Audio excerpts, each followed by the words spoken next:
こんにちこんは。にちは。ケンジとあかりとゆうちゃん。きーちゃんです。はい。まずは前回の YouTube で双子出産の報告をさせていただいたんですが、それに対してたくさんのお祝いのコメントいただきましてありがとうございました。ありがとうございます。ほんまにたくさんいただいて嬉しかったです。はい。あと実際に双子の方とかな、うん双子を育ててらっしゃる方からもたくさんコメントいただいて嬉しかったです。はい。今後双子育児とかも上げていく予定なので、いろいろ先輩方に教えていただけたらと思います。はい。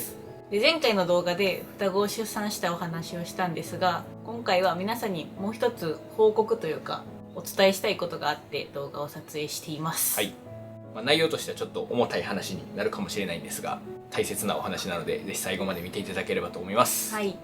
今回お話しするのは第2子のきーちゃんについてのお話です。はい。起きてる。あくびしてる。今日はきーちゃんをケンジが抱っこしています。あなたのお話ですよ。結論から言うと、このきーちゃんには先天性の身体障害があります。はい。今回はその障害についていろいろちょっとお話をさせていただければと思います。はい。まず最初にどんな障害があるのかというのをお伝えしたいと思うんですが、ちょっといろいろあります。はい。大きなのから言っていくと、きーちゃんは右足が欠損しています。はい。もうほぼほぼない。丸々一本うん。ないという感じです。はい。その他にも手足の障害があって、うん。左足は内反足という状態になってます。はい。ちょっと足首から先が内に向いているような状態になっています。はい。あと左足の指も若干不完全な形、きちんと形成されていない形です。あとは手の指の方にも障害があるんですけど、両手にちょっと障害があるんですが、一部指がこうくっついていたり、あとは欠損というかちょっと短い部分があったりと、そういう手足の障害があります。はい。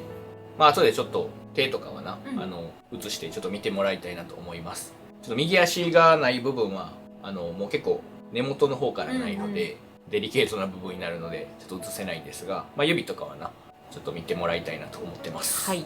じゃあこれはどういう病名なのかとか、なんでこうなったかって気になる方もいるかと思うんですが、まだちょっと分かってないことも多いです。こういった手足の障害のおそらくこれじゃないかなっていう病名がありまして、高薬輪症候群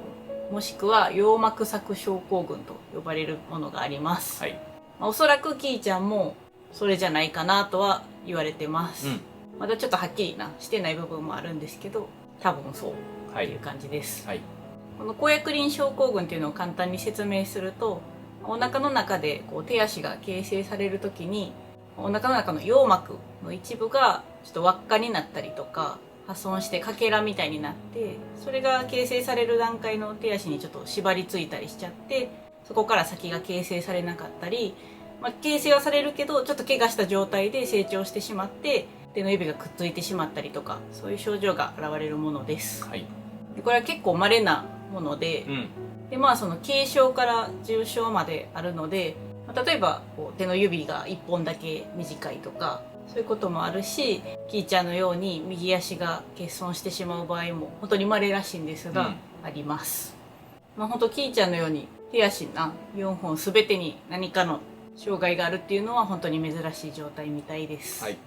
今回そもそも動画を通して皆さんにこういう内容をお伝えしようと思った理由が、大きく2つあるんですけど、1つは前回の YouTube で、今後僕たちが家族の思い出として YouTube を撮っていきたいという話をさせていただきました。そうなってくると、必然的に、きーちゃんのことも映すし、足がないとか、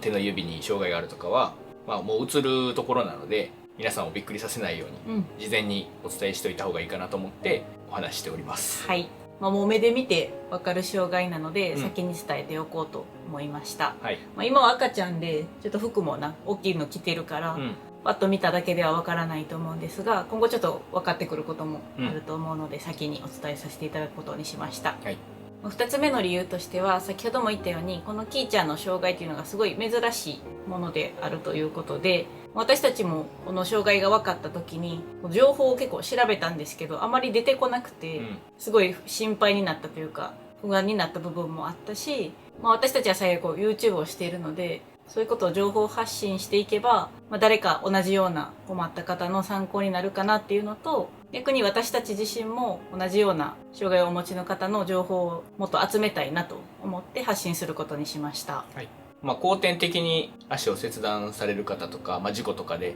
足を失う方とかいらっしゃると思うんですが、先天的にもともとないっていうのはすごい珍しいので、ほんまに情報があんまり出てこないです。ネットとかで調べても、ほとんど情報はないかな。なのでその大人になってからの義足の話とか、そういうのは結構情報としてたくさんあるんですけど、赤ちゃんの時どうしていくかとか、成長する上でどうしていくかっていうのの情報が本当に少なかったので、こういう YouTube で発信することで、誰かの参考とか自分たちも参考になったらいいなと思っています。はい。あとはこの障害が分かった経緯だったりとか、それに対する自分たちの思いっていうのをちょっとお伝えしようと思います。はい。まずは経緯かな。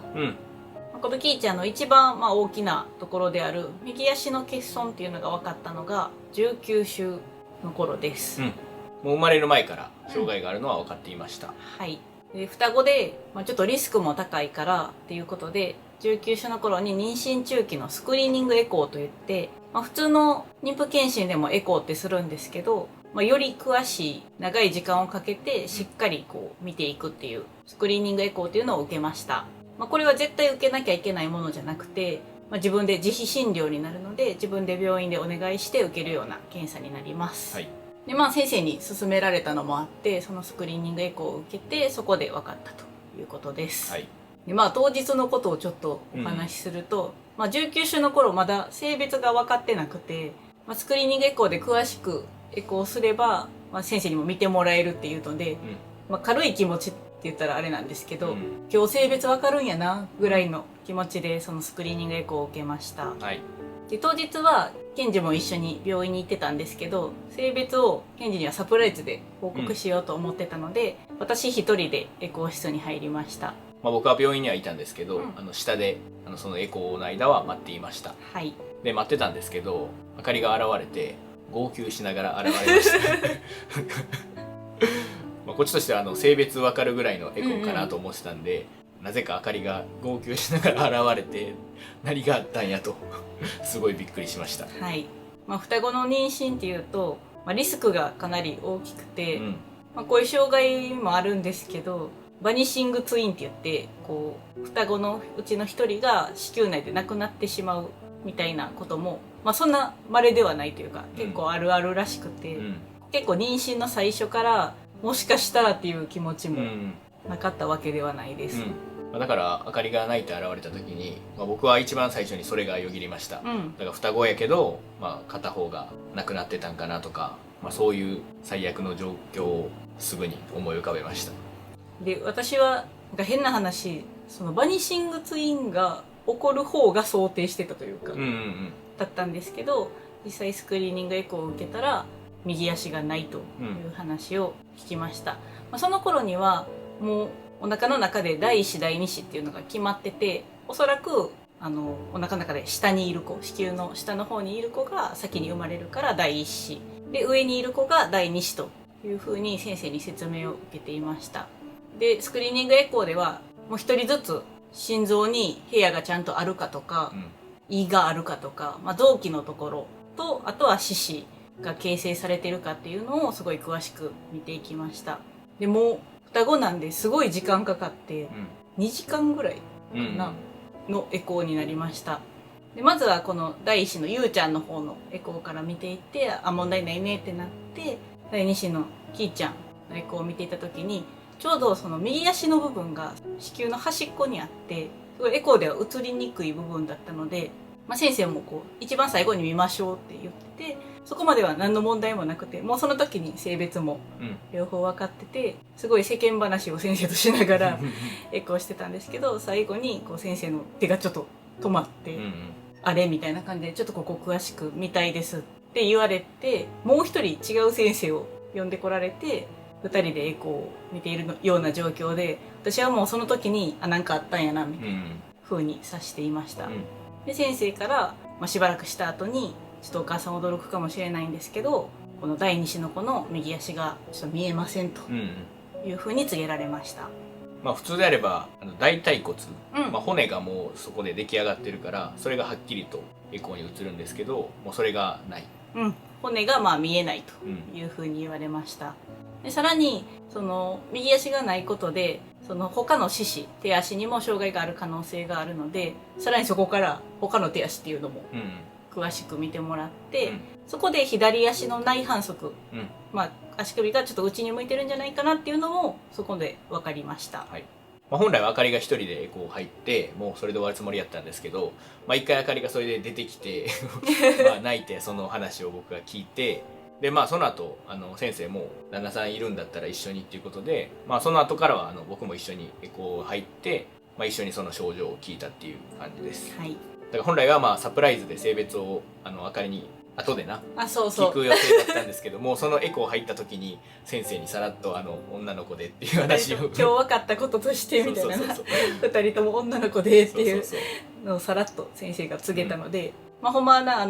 前回の動画で見てもらったジェンダーリビール、うんあれを私がケンジにする予定だったんですけど、うんもうケンジ知っちゃったから、そうそうそうなので二人でメンバーさん向けにな性別発表したというような経緯がありました。はい。でまあその日その障害があると聞いて、まあ、めちゃくちゃびっくりしたし、全然想定してなかった、そうやな。例えば心臓に何かあるとか内臓に何かあるとか、まあ、そのバニシングツインとかなんかそういうのはこうネットとかで見ててもな、いろいろ情報が出てきたりとか、あとはダウン症があったりとか、なんかそういうのはちょっと聞いたことがあるとか、なんか自分のなんか想像しうる範囲だったんですけど、右足が丸々一本ないっていうのはもう本当に全然想像してない角度からの障害だったので、まあ、正直2人ともめちゃくちゃびっくりしたし、もうその聞いた後からはな2人でこうなんかまあ悩むというか、まあそうやな悲しいというかなんかちょっと分かんないんですけど感情が難しいけど、なんかまあなんでなんやろうみたいな。そうそうそう、そのなんか妊娠中になんか食べたからかとか、まあ、私は結構自分を責めるというか、そういう感じになりました。まあ、その最初にエコーで障害を伝えられた時も、まあ、可能性としてはいくつかあってと、まあ、さっき言ったその羊膜索症候群っていうのはその時に話にも出てたんですけど、まあ、その他にも、まあ、薬の影響、まあ、あかりはさやその何も薬飲んでなかったんですけど、例えばその飲んだらあかん薬をずっと服用し続けてて赤ちゃんにそういう障害が出るとか、あとは内臓系の疾患があって、まあ、それに伴って手足にそういう障害が出る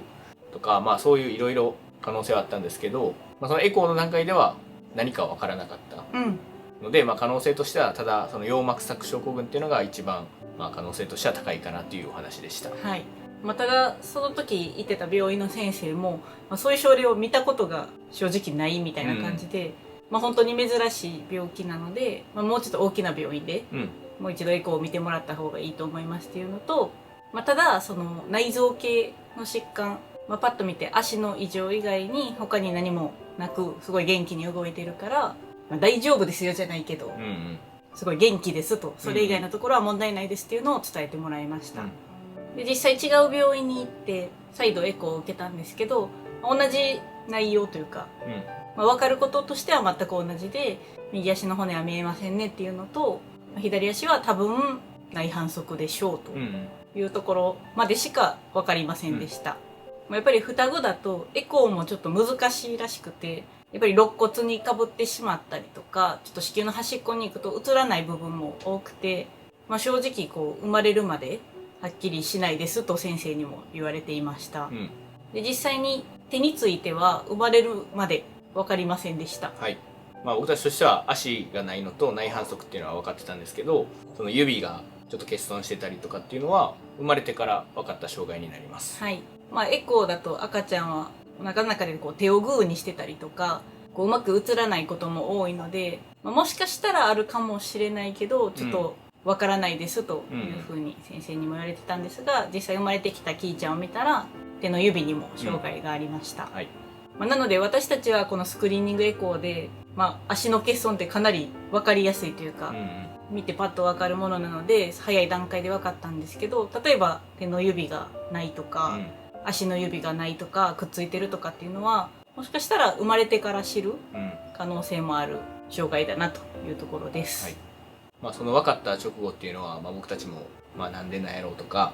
なんか食べ物が悪かったんかなとか、うんいろいろ考えたんですけど、正直それを考えたところで何の意味もない。もうその過去を振り返ってもしょうがないし、先生も基本的には原因はわからない、うんそういう障害っていうのはもう原因不明のことが多いから、なんかそういうことをもう考えない方がいいですと、どうしてもみんな考えてしまうから、そういうのはもう考えないでおいてくださいっていう話もありました。はい。ただそうは言いつつ、なんかやっぱ考えちゃう。そうそうそう。なんか悪かったかなみたいな。そうそうそう。ただ当日はすごいなショックな部分もあってびっくりした部分もあるんですけど、2人でいろいろ話し合って、その後ろ向いててもしょうがないんで、今後のことというか前向きにいろいろ捉えていこうという話をしました。はい。幸い生まれるだいぶ前に、うん19週の頃に分かってたので、生まれるまで時間もあったし、その間に心の準備もできたし、いろいろ調べたりして、生まれるまでにすごいもう前向きな気持ちにはなってました。はい。なんかその障害が分かった人とかはいろんなネットで探したり、記事を見たりしてたんですけど、でも同じように障害がある子供を持つお母さんのなんかネットの記事とかが出てきて、そういうのを読んでると、そういう障害っていうのは誰も悪くない、別にお母さんが悪いわけでもないし、子供が悪いわけでもないから、考えてもしょうがないと。そんなことより、その先のことを、生まれてくるこの将来のことを、考えた方がいいという話があって、そういうのをいろいろ見てると、すごい前向きな気持ちになれたし、親が下向いててもしょうがないんで2人で前向いて頑張っていこうというふうになりました。はい。でこの YouTube では2人の名前はゆうちゃんきーちゃんでやってるんですけど、名前っていうのもその障害が分かった次の日にはもう決まりました。はい。なんとなくその前から考えてはいたんですけど、もうなんかひらめいたというかな、性別も分かったし、もうなんか翌日にパッとこれやみたいな2人でひらめいた名前にしました。2人ともな、そういう名前にしました。だから一応思いを込めて名前もつけました。はい。で妊娠中には本当にもうその足の状態、19週で分かった状態から、なんか追加で分かることっていうのはもう何もなくて、もう順調に2人は成長していってくれたので、何も問題ないですねっていうのと、私も前回の動画で言ったようにすごい体調とかも良くて、基本的には順調な妊婦生活だったんですが、その障害のことだけ告げられたというような形です。はい、妊娠後期にはこのゆうちゃんの方がちょっと成長がスローペースになって、ゆっくり成長はしてるけどちょっと小さめかなっていう話はありました。はい、でもほんまそれぐらい、あとは大きな心臓の病気とかそういうのは見当たりませんというふうに言われてました。で前回話したような出産当日を迎えたということです。実際生まれてからその手の障害とか分かったんですけど、正直もう心の準備というか、足がないと告げられた日から時間もあったし、今後何かあるかもしれないっていうのはもう2人で話してたので、その手に対してはそれもあったんかみたいな、なんかそこまでショックというかな、なんか驚きとかはなくて、でもこうなってたんですねみたいな感じやった。それ以外はほんまに何もなくて、めちゃくちゃ元気に生まれてきてくれたし、なんやったらそのキーちゃんはもう NICU にも入らずに検査だけして、もう翌日にはあかりと同じ部屋に入って、であかりと同じタイミングで退院できたんで、なんかそれはあんまり想定してなかったというかなんかもっと検査必要なんかとか治療必要なんかと思ってたんですけど、全然もう他の赤ちゃんと変わらず、同じように病室で過ごして、普通に一緒に退院できました。はい、そしてゆうちゃんがずっと入院するという逆に逆に思ってなかったゆうちゃんがちょっと長く入院することになって、ほんまに妊娠とか出産って何が起こるかわからんし、順調に思えててもな、途中で何かあったりするかもしれないから、ほんまに奇跡の連続やなというのを痛感しました。はい、私の思いなんですけど、なんか結構生まれてからの方がすっきりしたというか、なんか手の障害追加で分かったんですけど、でもなんかどうなってるか分からんってずっと言われてて、妊娠中もこの何回も妊婦検診でエコーをするたびに、なんかもしかしたら新しい情報分かるかも、みたいな感じで病院に行ってたんですけど、結局その19週のエコーから追加で分かることは何もなくて、あとは生まれてからですっていうのを毎回言われてて、大丈夫かなみたいな、その生まれた時に実際追加で障害分かったりとか、なんか実際のその足っていうのはエコーでしか見えてないから、実際の足を見てどう思うんやろみたいな、そういう不安がちょっとあったんですけど、実際生まれてきたキーちゃんを見たらめちゃくちゃ可愛いし、なんかそのほんまに手足の障害があるけどなんか気にならないというか、うん。普通に他の赤ちゃんと同じように可愛いなと思うし、ほんまにすっきりした、あ、エコーで見えてた足はこうなってたやな、すっきりして、逆に妊娠中の方が不安が大きかったと思います。まあほんまに目に見えてないからうん分からない部分あるし、想像しかできんからな、うん不安な部分っていうのは大きいんですけども、実際出てきてなこう目の前にするとどういう状況かっていうのはもう一目瞭然なんで、まあ、それでだいぶすっきりした部分はあります。はい。で右足の方は映せないんですけど、根元はなちょっとだけなんかお肉がついてて、まあ、骨も若干根元だけありそうでちょっとだけ多分動くんやけど、まあ、足っていう感じじゃなくてなんか丸いお肉がぷちょっとついてる感じです。めっちゃプニプニしててそう気持ちくて可愛いんですけど、産んだ後も一番最初にゆうちゃんの前にキーちゃんを私この胸のところに帝王切開だったんで連れてきてもらってカンガルーケアをしたんですけど、その時の助産師さんが足触りますかと、右足触りますかと言ってくれて、え、触れるんですかってなって触ったらすごいプニプニで気持ちよくて、まあ、それは一生忘れないなと思います。この障害の今後の、まあ、治療についてなんですけれども、はい。もう今実際に進めてる部分があります。それは左足の内反則の部分です。はい。まあ、幸いその内反具合っていうのが、まあ、軽症、あんまりこう内向いてない状況だったんで、まあ、ギブスを装着してこう外側に向けていくという治療をもう今現在行ってます。はい。その程度によってはなすごい時間かかって半年とかうん。やらないといけない場合もあるらしいんですけど、この場合は、まあ、6週間ぐらいやれば通常の向きというか外向きになるんじゃないかと言われてます。はい。まあ、1週間に1回だからギブスを巻き直しで病院には行かない、起きた。まあ1週間に1回巻き直しで病院には行かないといけないんですけど、まあ、6回行けば大丈夫ということで思ってたよりは短い期間だなと思います。はい。で、後の手足に関しての部分なんですが、まあ、他の赤ちゃんも足のあるなし関係なしにこの時期って歩けないので、この右足に関してはまだ何もしないというところです。はい。だいたい1歳とかなって、他の赤ちゃんとか歩く頃にまた考えましょうということです。なのでそのタイミングで義足を作るのか、どうするのかっていうのを判断するようになります。はい。で、手の指に関してももうちょっと大きくなってから考えましょうというふうに言われてます。まあ、やっぱり手の指なので結構神経に触ってしまうと、結構逆に使いづらくなったりとかすることもあるみたいなので、まあ、ここは慎重になりましょうということで、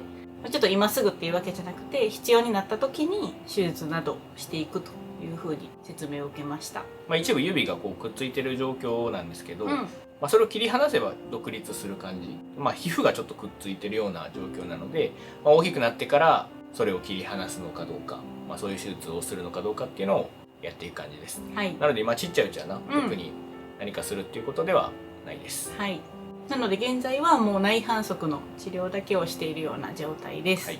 まあ、この内反則っていうのは、まあ、割とあるらしくて、まあ、それでも少ないんですけど1000人に1人ぐらいはあるものらしいです。だから結構治療方法とかも確立してて、整形の先生とかもすごい慣れてらっしゃるので、この治療に関しては結構スムーズにいくかなと思ってます。まあ、義足に関してはもっと先の話、この子がまあ立つようになったりとかそういう時期になってくると思うんですけど、まあ、そもそも義足をつけれるのか、丸々一本ないんで、その義足を装着する部分っていうのが足の部分にはないから、こう腰に巻くような小義足って言われるそういうのになるのか、まあ、ちょっとそういうのは全然まだ今のところ何も分かってないんですけど、まあ、今後の成長次第でいろんなものを考えていくという流れです。はい。もしかしたら車椅子、大きくなったら車椅子になるかもしれないんですけど、まあ、その辺も成長してみないとわからないというところです。なので今後は、まあ、キーちゃんのこの治療っていうのについても時々情報発信をしていこうかなと思ってます。まあ、最初に言ったように他に同じような症例で悩んでるお母さんとか、まあ、妊娠中の方とか私たちと同じように不安に思う方もいるかもしれないので、まあ、何かこうキーちゃんが参考になればいいかなと思ってます。はい。ちょっと内容としては重たい話に聞こえたかもしれないんですが、まあ、今回はキーちゃんの障害についてお話しさせていただきました。はい。でまあこういう話をすると聞いてる方からするとかわいそうだなとか、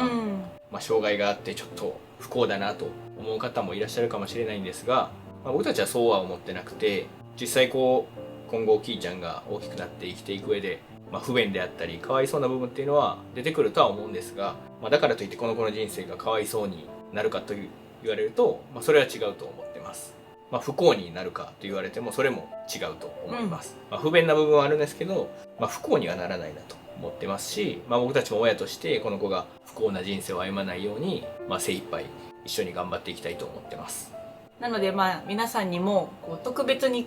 配慮してほしいとか、なんか気を使ってほしいとかそういうのは一切なくて、もう普通に他の赤ちゃんと同じように接してもらえたらなって思ってます。もしかしたら今後身近に皆さんの周りにもそういう身体障害持ってる方いるかもしれないんですけど、多分みんなそう思ってると思います。特別に気を使われるよりは、もうほんま普通に他の子と同じように接してもらえたら嬉しいなと思います。こういう障害っていうのは本当になんか隠すことでもないし、堂々と僕たちもだから言っていきたいというところではあります。この子にとってはもうこの状況が普通なので、なんか変にこっちが気使って特別扱いするっていうのも違うかなと思ってます。ただ不便な部分っていうのは本当に出てくると思うから、そういうところではいろいろな助けが必要であったり、周りの力っていうのは借りる必要があるとは思うんですが、過度な心配とか、同情とかそういうのはなく、もう普通に動画も見ていただければと思いますし、接していただければと思います。私たちも本当にこの障害について全く知らなかった、実際キーちゃんがこういう障害だよって分かるまで高野輪症候群っていう言葉聞いたこともなかったし、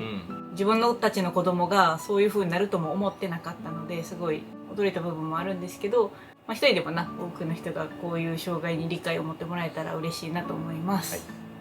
ただ幸いほんまにめちゃくちゃキーちゃんは元気で、毎日活発に動いておりますので、そこは安心して見てもらえたらなと思います。本人も多分周りが心配するほどなんかそういう人生歩まないと思うので、のびのびすくすく育っていってくれると思います。もう今もすごくマイペースに生きてるので大丈夫だと思います。実際その障害があることで損する部分というか、そういうところも出てくるかもしれないんですけど、逆に障害があるから得する部分というか、いろんな人と知り合えたり、いろんな情報が入ってきたりとか、そういう部分もたくさんあると思うので、この子なりの人生を歩んでいってほしいなと思ってます。私たち自身もその障害のある子を育てる親として、ほんまにこの子に障害がなかったらそういうのも知らない人生だったので、すごい学びになるというかな、キーちゃんのおかげで知らなかった世界、教えることができるなと思ってます。周りにその身体障害のある方っていうのがあんまりいなかったので、正直その身近なものとして捉えられてなかった部分もあるんですけど、実際自分の子供が障害を持って生まれたことで本当に考える機会っていうのはたくさんあるから、何かしら意味を持って、この世に誕生してくれたんだなと前向きに思ってます。ということで今回はキーちゃんの障害についてお話しさせていただきました。もしこういう障害に関して情報をお持ちの方とかこういうのがあるよっていうのがあればコメント欄に残していただけたら嬉しいです。それでは最後までご視聴いただきありがとうございました。ありがとうございました。バイバーイ。バイバーイ。左手はこんな感じです。中の3本がくっついてる感じやな。親指は独立してます。小指はほぼほぼない感じです。ごめんやん。左手は薬指だけちょっと短くなってます。中指もちょっとこの線が入ってるな。この高野輪症候群ならではらしいんですけど、縛られたような輪っかみたいな、跡っていうのがちょっとところどころあります。薬指だけいい感じ。左足は今ギブスをつけてます。内反則治療中。